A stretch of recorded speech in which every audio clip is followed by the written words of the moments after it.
প্যাকেটে জিলাপি নিয়ে যাকে কাছে পাচ্ছিলেন তাকেই বিতরণ করছিলেন কিছু মানুষ।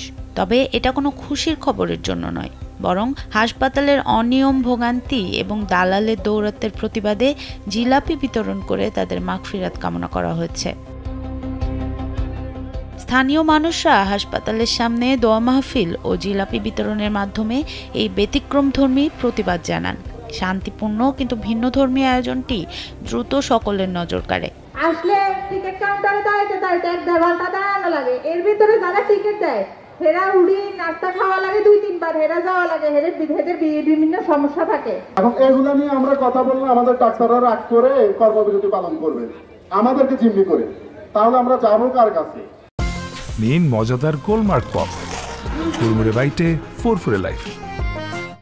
গেটে নামার সাথে সাথেই আমার ব্যাগ ধরে একজন টানাটানি করতেছে, আমার শাশুড়িকে বলতেছে প্রাইভেটে আসেন, দালাল চক্র কয়েকজন এসে ঝামেলা করতেছে। এরপরে ওখান থেকে বের হয়ে আমি জরুরি বিভাগে যাই, সেখানে ভর্তি হওয়ার জন্য। সেখানে সামনে লেখা আছে 10 টাকা ফি, কিন্তু আমার কাছ থেকে 50 টাকা চেয়েছে। নাহিদা বিনতে রহিম, তার আচরণ এত কর্কশ, শ্রম এবং মঙ্গল, মানুষের জন্য মঙ্গল বয়ে আনলেও কিন্তু এই ডাক্তারের আচরণের কারণে গাইনি বিভাগে যারা চিকিৎসা নিতে এসেছে তারা রীতিমতো আতঙ্কের মধ্যে থাকে। এই ডাক্তার প্রতিবাদকারীদের অভিযোগ, হাসপাতালের পরিবেশ দেখলে মনে হয় এটি যেন গোয়ালঘর, নেই পরিচ্ছন্নতার উদ্যোগ। অন্যদিকে দালালের দৌরাত্ম্য বেড়েই চলেছে। নির্মাণাধীন নতুন ভবন রাতে মাদক সেবীদের আখড়ায় পরিণত হয়। একটা বিছানার চাদর পেতে হলে 200-300 টাকা দিতে হয়, একটা বেড পেতে হলে আগে 500 টাকা দিতে হয়। 10টা-11টা হাসপাতালে ডাক্তার থাকে না, ডাক্তার আসে 10টা-11টার পর, আবার একটা নামাতে চলে যায়। এখন প্রতিনিয়ত যে এইভাবে চলতে থাকে, মানুষ কিন্তু দূর দূরান্ত থেকে আসে। সবচেয়ে বড় উদ্বেগের বিষয় হলো সার্জারি, নাক, কান, গলা, চক্ষু, স্কিন সহ 5টি গুরুত্বপূর্ণ বিভাগে কোনো চিকিৎসকই নেই। চিকিৎসক ও অন্যান্য পদ সহ মোট 59টি পদ এখনও শূন্য। এমনকি পরীক্ষা নিরীক্ষার অধিকাংশ যন্ত্রপাতিও নষ্ট, যা মেরামত বা প্রতিস্থাপনের কোনো উদ্যোগ নেওয়া হচ্ছে না।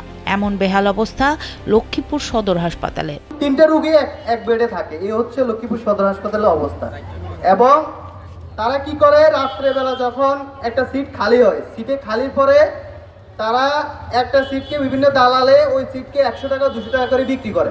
লক্ষ্মীপুর সদর হসপিটালের আশেপাশে যত দালাল আছে সবাইকে বলতেছি, আজ থেকে দালালি এখানেই বন্ধ করে দিন। কারণ আপনারা দালালি করলে পরবর্তীতে লক্ষ্মীপুর সদর হসপিটালের দেয়ালে টানিয়ে দেওয়া হবে। এ বিষয়ে কর্তৃপক্ষের বক্তব্য জানতে চাইলে সিভিল সার্জন ও আবাসিক কর্মকর্তা উভয়েই মিটিংয়ের অজুহাত দেখিয়ে ফোন কেটে দেন। সোনম সিদ্দিকী, কালবেলা।